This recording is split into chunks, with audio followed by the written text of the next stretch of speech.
अस्सलाम वालेकुम, नमस्कार, सत श्री अकाल एंड गुड इवनिंग। मैं हूं आरज़ू काज़मी और आप देख रहे हैं पॉइंट ऑफ व्यू। हमारे साथ हैं जी मिस्टर सिन्हा, यानी कि रोशन सिन्हा साहब हमारे साथ हैं और हम आज उनसे ज़रा बात करेंगे। भारत से वो हमें ज्वाइन कर रहे हैं और हम ज़रा पूछेंगे जो डॉक्टर जयशंकर का लास्ट नाइट का जो उन्होंने एड्रेस किया है यूएन में, पाकिस्तान का बहुत जिक्र किया और उससे पहले प्राइम मिनिस्टर शहबाज शरीफ साहब थे, उन्होंने भारत का बहुत जिक्र किया। सबसे पहले तो बहुत शुक्रिया सिन्हा साहब कि आप आए, thank you so much. Thank thank you. आप पहले प्राइम मिनिस्टर शहबाज शरीफ की अगर हम बात करें, उन्होंने कई बार भारत का नाम लिया, कई बार भारत की बात की यूएन में।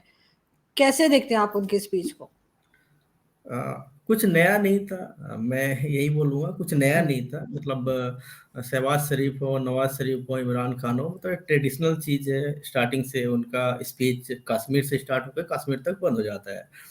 बट नया चीज़ ये था कि जो हमारे जो मिनिस्टर का जो रिस्पॉन्स था वहाँ पे, हमारा पहले हुआ करता था। मेरा मानना है कि पहले हम भी इस चीज़ को मतलब हमारा फ़ोकस होता था पाकिस्तान, कश्मीर। बट आपने जो बोला कि जयशंकर जी ने जवाब दिया, आप अगर नोटिस करें तो लेस देन 1 मिनट, मतलब पाकिस्तान को उन्होंने लेस देन 1 मिनट या उससे भी कम, मतलब 40 सेकंड के आसपास का उनका रिस्पॉन्स था। मतलब रेस्ट ऑफ जो टाइम था उन्होंने वर्ल्ड एंड ऑल इस पे उन्होंने फ़ोकस रखा था। तो मतलब ये थोड़ा चेंज आया है। मतलब हमारा जो पाकिस्तान सेंट्रिक जो हमारा फॉरेन पॉलिसी हुआ करता था, वो अब नहीं रहा है।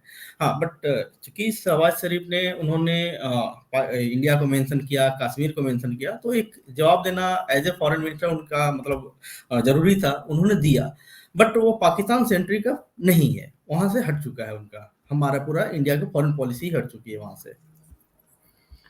लेकिन आप कैसे देखते हैं कि पाकिस्तान की बात किए बगैर या पाकिस्तान हिंदुस्तान की बात किए बगैर रह तो नहीं सकते? अगर आप कह लें कि बहुत थोड़े टाइम के लिए या शॉर्ट टाइम के लिए उन्होंने डॉक्टर जयशंकर ने बात की, मगर उन्होंने पाकिस्तान से बात की, पाकिस्तान की बात की, यानी पाकिस्तान बिल्कुल से इनरेलीवेंट आप नहीं कह सकते पाकिस्तान को। साथ-साथ बॉर्डर्स हैं और कुछ ना कुछ चलता रहता है, तो आपके ख़्याल से कोई ऐसा स्टेप लिया जा सकता है जिससे दोनों कंट्रीज़ की जो टेंशन है, जो एक टर्म्स हैं, वो थोड़े से बेहतर हो और टेंशन कम हो? ये तो पाकिस्तान के साइड से, मतलब जो भी है टेंशन भी पाकिस्तान के साइड से है, उसका सॉल्यूशन भी पाकिस्तान के साइड से होगा, बट मुझे नहीं लगता है पॉसिबल है।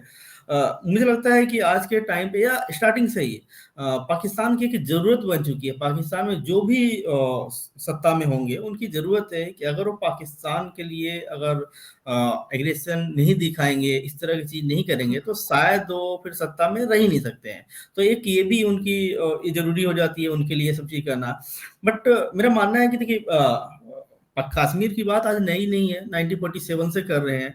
बट 1947 से 2024 आज के दिन में आप वहाँ पाकिस्तान की जर्नलिस्ट हैं, आपको पता होगा पाकिस्तान कहाँ है और इंडिया कहाँ है। दोनों एक साथ में आज़ाद हुए हैं, रिसोर्सेज़ थोड़ा कम ज़्यादा, बट सबको हमें इक्वली सब कुछ मिला। आपके पास जो थे, हमारे पास जो थे।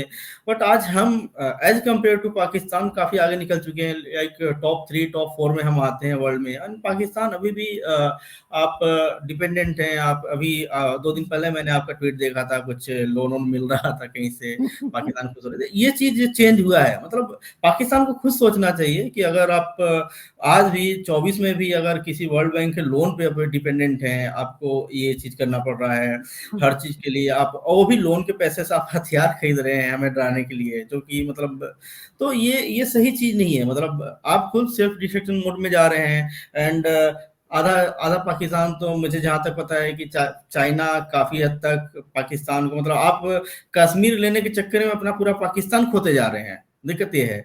तो मतलब हमारी दिक्कत नहीं है, आपकी दिक्कत है।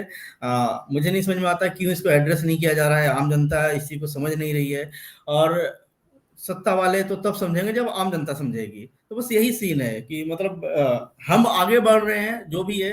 हाँ, बॉर्डर बॉर्डर एक है, हम नेबर हैं, तो ज़ाहिर-सी बात है इसका मेंशन तो हमेशा होगा। जितना पाकिस्तान होगा, नेपाल होगा, बांग्लादेश होगा, सब अब नेबर है, तो वो हम कभी इसको इग्नोर नहीं किया जा सकता है। अटल जी ने भी बोला था कि हम दोस्त चुन सकते हैं, नेबर तो हम कभी चुन नहीं सकते। वो तो जो है बाय डिफ़ॉल्ट वो रहने ही वाले हैं। लेकिन सिन्हा साहब, चलिए पाकिस्तान के साथ तो एक टेंशन चलती चली आ रही है, तो पाकिस्तान कुछ स्टेटमेंट देता है, लेकिन आप जो पाकिस्तान स्टेटमेंट देता है, तकरीबन ऑलमोस्ट उसी टाइप की स्टेटमेंट आपकी अपोजिशन की तरफ से भी आती है, चाहे वो कश्मीर को लेकर हो, चाहे वो पीएम मोदी की गवर्नमेंट को लेकर हो। तो ये चीजें पाकिस्तान के साथ एकदम मैच होती हुई आपके ख्याल से अपोजिशन इस किस्म की बात क्यों करती है? इसका मतलब है कश्मीर के लिए भी, वो 370 के लिए भी अपोजिशन ने कहा ही नहीं कि कांग्रेस पार्टी जो है वो कहती है जी अगर हम आ गए तो हम दोबारा 370 ले आएंगे, पाकिस्तान भी वही कह रहा है। तो आपका कहीं ना कहीं एक सेक्शन तो ऐसा है जो ऑलमोस्ट वही बात कर रहा है जो पाकिस्तान कर रहा है। नहीं, ये बात सही है। मतलब मुझे तो ऐसा लगता है कि आपसे बड़ा एक पाकिस्तान हमारे देश में बसता है। मतलब जितना बड़ा पाकिस्तान आपका है, उतना बड़ा पाकिस्तान। मैं मुस्लिम लोगों की बात नहीं कर रहा हूँ, मैं यहाँ पे कोई रिलीजन की बात नहीं कर रहा हूँ। मैं कांग्रेस भी है, तो कांग्रेस के भी जो लीडर्स हैं वो सभी मतलब हिंदू हैं, मुस्लिम में सभी तरह के लोग हैं। तो जो हमारा जो अपोजिशन है, मतलब मुझे ऐसा लगता है वो लोग डेस्परेट हो चुके हैं इस तरह से। मतलब उनको किसी भी तरह से कोई भी पॉलिसी अगर मोदी सरकार लाई है, हमारा दिक्कत यही है कि कोई कोई भी पॉलिसी मोदी सरकार लाई है तो उनका उनको अपोज करना है एनी हाउ।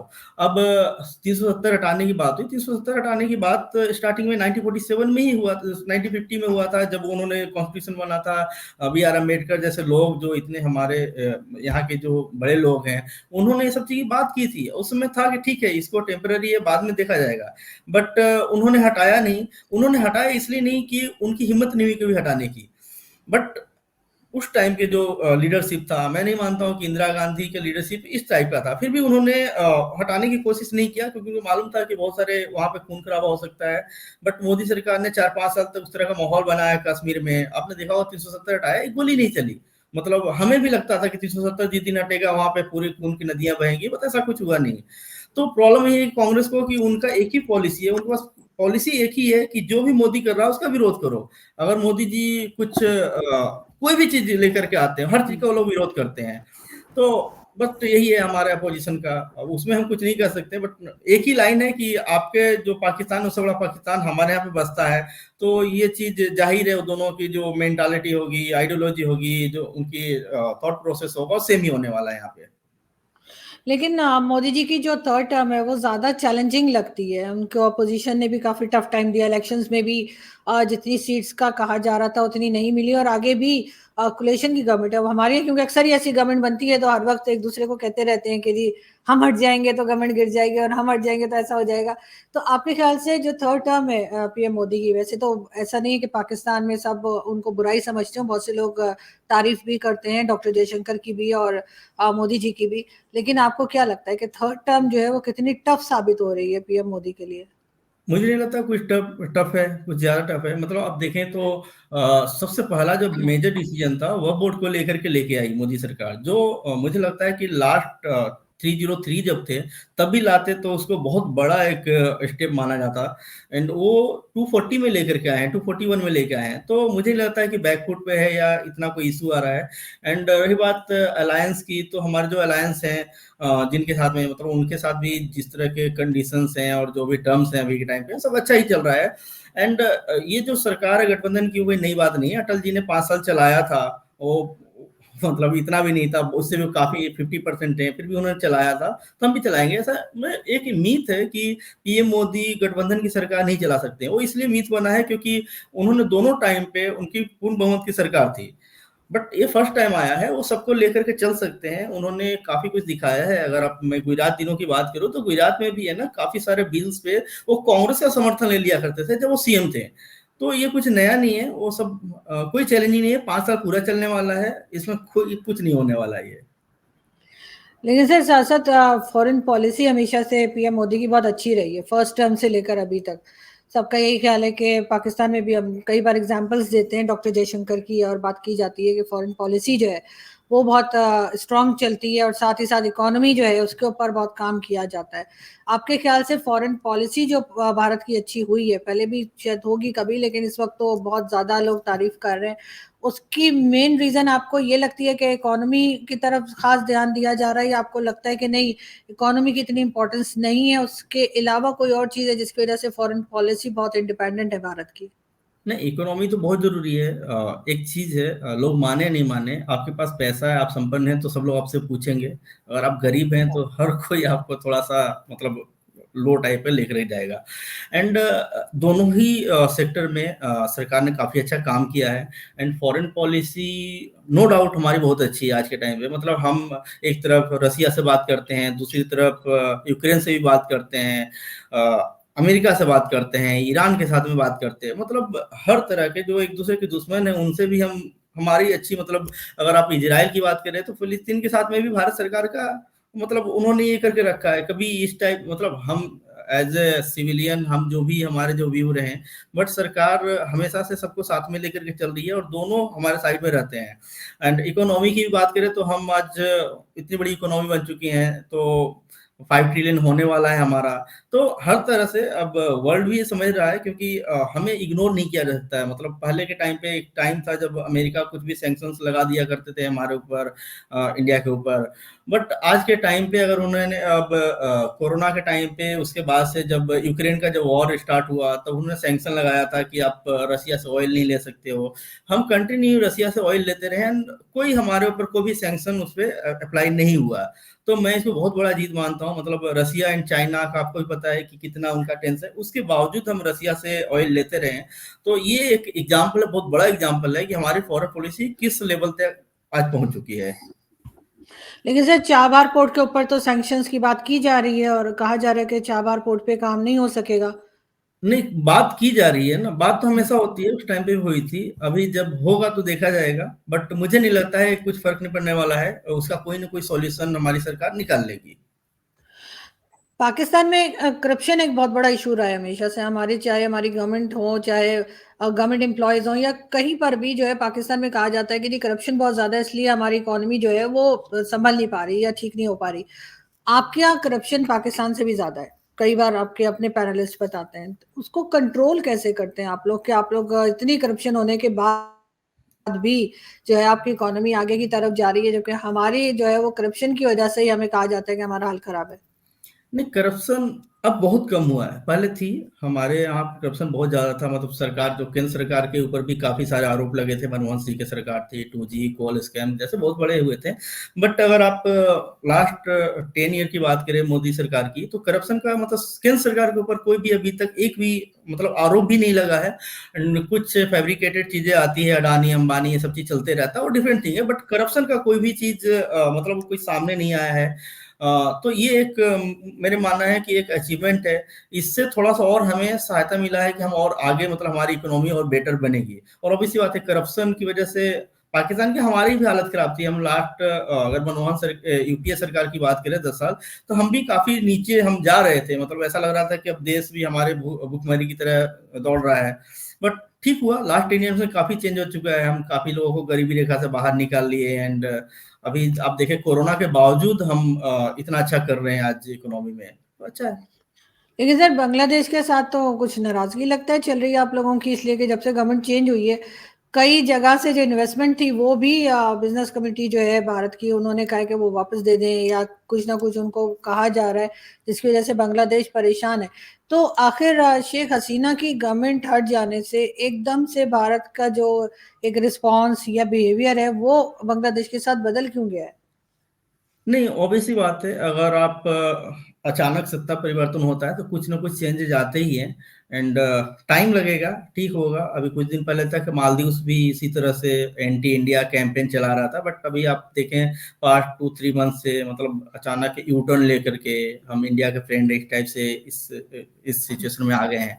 तो मुझे लगता है कि बांग्लादेश में कुछ होगा। एंड अभी तो वहाँ पे सरकार बनी भी नहीं है, टेम्पररी है, जो भी इंटरिम गवर्नमेंट बनी है। तो इसका कुछ ना कुछ सॉल्यूशन निकलेगा। बहुत कुछ डिपेंड करता है, यूएस के जो इलेक्शंस होंगे उसमें भी काफी कुछ डिपेंड करेगा, क्योंकि अल्टीमेटली रिमोट तो वहां से ही दबाया जा रहा है। देखते हैं। सिन्हा साहब, आपका ट्विटर बहुत एक्टिव होता है, आपकी ट्वीट्स बड़ी इंटरेस्टिंग होती हैं, मैं तो अक्सर ही आपकी ट्वीट्स वगैरह देखा करती हूँ। आपके ख्याल से सोशल मीडिया कितना इम्पोर्टेंट रोल प्ले कर सकता है किसी भी सोसाइटी के अंदर वहाँ का एटमॉस्फेयर सही करने में, या दो कंट्रीज हिंदुस्तान पाकिस्तान के बीच में टेंशन को कम करने में? क्योंकि बहुत बार ऐसा भी होता है कि हमें ठीक न्यूज़ नहीं मिलती। हम लोग जो बात कर रहे होते थे पहले, जो सोशल मीडिया से पहले, या कह लीजिए जब इंडियन टीवी पे नहीं लोग गए थे या देखा था, तो जो कोई कुछ बताता था लोग वही बिलीव कर लेते थे। लेकिन अब ऐसा नहीं है, सोशल मीडिया की वजह से काफी अवेयरनेस आई है। तो आपके ख्याल से ये कितना इंपॉर्टेंट है ये? नहीं, social media is new media. Problem, अच्छी बात इसकी ये है कि पहले वन साइडेड हुआ करता था। न्यूज एंकर आए, एडिटर्स आए, उन्होंने रीड किया, अपने ओपिनियन वहां पे एक्सप्रेस किया और चले गए, नो क्वेश्चंस। मतलब आपने बोला और बस उसको मानना है। हम, आप राजा हैं, हम प्रजा हैं। आज के टाइम पे टू वे कम्युनिकेशन हो गया है। अगर मैंने भी कुछ लिखा है तो 100 लोग आकर के पूछेंगे कि आप एक्चुअली करेक्ट हैं, रॉन्ग हैं, इसका ये फैक्ट है। तो ये अच्छी चीज आई है इसमें। पॉजिटिव निगेटिव दोनों साइड्स हैं, निगेटिव भी है काफी साइड, तो पॉजिटिव भी है काफी। लेकिन मीडिया जो है ना, अभी मेरे हिसाब से जो मेन स्ट्रीम मीडिया है, अब वो भी सोशल मीडिया पे, मतलब उनको भी चाहिए कि सोशल मीडिया प्रेजेंस चाहिए। ये इसका इंपॉर्टेंस बताता है कि सोशल मीडिया कितना ज्यादा आज के टाइम पे, और नेक्स्ट 5-10 ईयर्स में ना, मुझे नहीं लगता है कि मेन स्ट्रीम मीडिया का कुछ 1% भी वो रह जाएंगे। सब कुछ सोशल मीडिया पे ही आने वाला है। तो वही की यही है कि टू वे कम्युनिकेशन। आप पीएम से भी सवाल पूछ सकते हैं, आप किसी जर्नलिस्ट से भी सवाल पूछ सकते हैं, कॉमन मैन कोई भी कुछ सवाल पूछ सकता है और उसके आंसर मिलते भी हैं। मतलब बात यह है कि ऐसा नहीं कि आपके अनआंसर्ड होगा। आपने कोई सवाल पूछा है या क्वेश्चन है, कोई क्वेरी है, तो उसके सॉल्यूशन भी आपको वहां पे मिल जाती है। तो अच्छी चीज है सोशल मीडिया। तो मेरे हिसाब से एक ही अच्छा चीज हुआ है लास्ट 10 ईयर में, जो सोशल मीडिया है, इसका जो इम्पैक्ट हुआ है। तो इससे दोनों कंट्रीज, अगर हम हिंदुस्तान पाकिस्तान की बात करेंगे, चाइना में तो खैर ये है ही नहीं कि वो इस्तेमाल ही नहीं करने देते, लेकिन अगर हम हिंदुस्तान पाकिस्तान की बात करें तो पीपल टू पीपल कांटेक्ट हुआ है लोगों का। लोग जो है वो रिएक्शन भी देते हैं अपने, और बिल्कुल जैसे आपने कहा कि करेक्शन भी कई बार कर देते हैं अगर कुछ गलत हो जाए। अभी कल से हो सकता है कि हिंदुस्तान पाकिस्तान के लोग जो हैं वो आपस में टेंशन को कम कर पाए। मैं वही है, यहाँ पे भी वही है, वन वे हो जाएगा। मतलब मेरे हिसाब से पाकिस्तान आज के टाइम पे भी रेडी नहीं है इस चीज को मानने के लिए। जो भी है उनके थॉट प्रोसेस जो भी हो, पाकिस्तान की मुझे नहीं लगता है 1% पॉपुलेशन ऐसी होगी जो, अगर पॉजिटिव चीज, अगर पॉजिटिव रिस्पॉन्स होता है इंडिया की तरफ से, तो भी उसको एक्सेप्ट करेंगे। बट हम थोड़े से, मतलब भारतीय थोड़ा सा हम उदार हैं इस मामले में, क्योंकि हमें हमें थोड़ा सा अगर कुछ मिलता है पॉजिटिव रिस्पांस कहीं से, तो हम उससे ज्यादा पॉजिटिव होकर के जाते हैं उस तरफ से। बट मुझे लगता है कि टू लेट तो नहीं कह सकते, बट न्यू ईयर 5-10 साल में आगे में तो ये पॉसिबल नहीं लग रहा है कुछ चेंज आएगा। देखते हैं उसके आगे क्या होता है। बट अभी के टाइम पे इंडिया पाकिस्तान की रिलेशनशिप जिस सिचुएशन में है, उसमें क्या है कि लोगों को ही कुछ करना पड़ेगा। आपके साइड से अप्रोच होगा तभी कुछ होगा। हमारे साइड से तो हमने बहुत अप्रोच किया 10 साल तक, मनमोहन सिंह की सरकार से लेकर के मोदी जी तो डायरेक्ट पाकिस्तान भी पहुंच गए थे आपके यहाँ पे। एंड उसके बाद फिर कई सारे हमले हो गए। तो हमने तो काफी कुछ किया है, तो अब पाकिस्तान की तरफ से करने की चीज है। अगर वो करते हैं तो फिर देखेंगे। लेकिन सर स्पोर्ट्स वाले आते हैं, क्रिकेट होती है, दूसरे खेल होते हैं जो जिसमें कि आपके यहाँ के स्पोर्ट्स के लोग जो हैं वो पाकिस्तान आते हैं, पाकिस्तान वाले जो हैं वो भारत जाते हैं, ये सब कुछ होता है। तो फिर ट्रेड को लेकर इतनी प्रॉब्लम क्या है? ट्रेड क्यों नहीं स्टार्ट हो पा रही?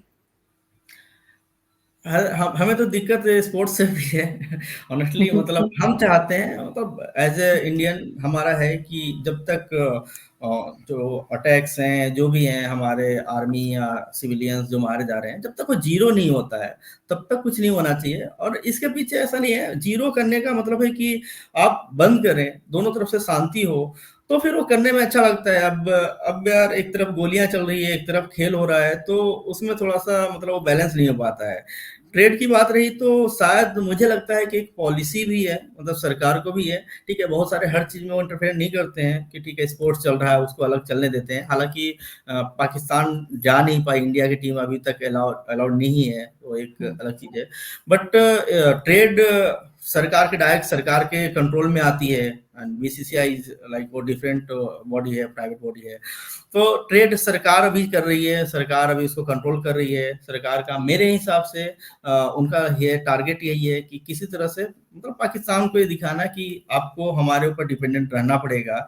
आप अगर चाहते हैं ट्रेड करना तो आप थोड़ा सा अपनी तरफ से एक पॉजिटिव एफर्ट्स लाइए, सब कुछ करिए, तो हम फिर आगे देखा जाएगा। क्योंकि जहां तक लास्ट मुझे एक रिपोर्ट मैंने पढ़ा था, पाकिस्तान की इकोनॉमी काफी, मतलब 10 ईयर्स में काफी ज्यादा बुरी हालत में पहुंच चुकी है। वहां पे खाने के, रोटी के लिए हमने देखा है, अभी कुछ दिन पहले वीडियो आया था किस तरह से मारामारी हुई थी। पाकिस्तान की मैं बात कर रहा हूँ। तो ये सब चीज मेरे हिसाब से ये जो ट्रेड बैन है इसका इम्पैक्ट तो हुआ है। तो हो सकता है हमारी सरकार ने सोचा हो कि गोली चलाएं, हम अटैक करें, उससे बेटर है कि हम इकोनॉमी के रास्ते से हम कुछ प्रेशर डाला जाए पाकिस्तान के ऊपर से। तो ये पॉलिसी हो सकती है सरकार की। हमारा सर हम तो यही चाहेंगे कि चाहे सोशल मीडिया के ज़रिए या किसी भी तरह से जो है वो दोनों कंट्रीज़ के रिलेशंस जो है वो कुछ बेहतर हो जाएँ और ये टेंशन जो है वो कम हो, ख़ास तौर पे पाकिस्तान साइड पे तो डेफ़िनेटली पाकिस्तान चाहता है कि भारत के साथ बात हो। थैंक यू सो मच कि आज आपने जॉइन किया। Thank you. Thank you. Thank you sir. Thank you.